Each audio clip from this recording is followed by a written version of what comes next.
Hey everyone, hope you're well and hopefully you are enjoying my videos and practicing by yourself as well.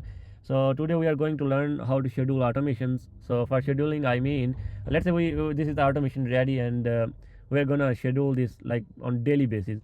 So if we check here, we have regular intervals and we have everyday basis. I want to run this every day at like 7 p.m. So by the end of the day, so this is just an example. So basically we have regular intervals that are like 15 minutes 15 minutes. We can change it to less as well, like 5 or 2 or 3 minutes, but for that we need a paid plan. So if I hit that and try to save this, value is too small. Just because I'm on a free plan, we cannot choose less than 15 minutes, but we can choose more minutes, like more than 15, half hour, 1 hour every day, or whatever we want. So if we check on once mean like it will only run once and then the automation will be turned off. We just have to save the time and the date when we want this run once.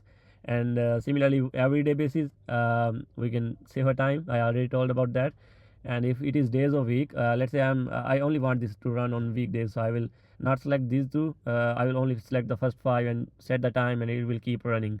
And similarly for days of month, I only want this run to first of every month, so I will select that. And on specific dates, obviously it is similar. And on demand, let's say I only want this to be running when I click on hit once, then it will run, and otherwise it will be idle.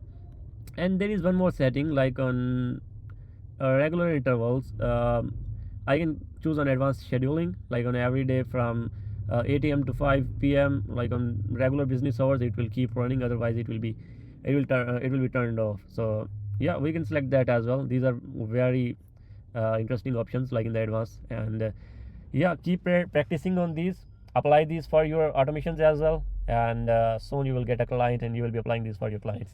So yeah, thanks for watching. Like and subscribe and keep watching. Bye bye.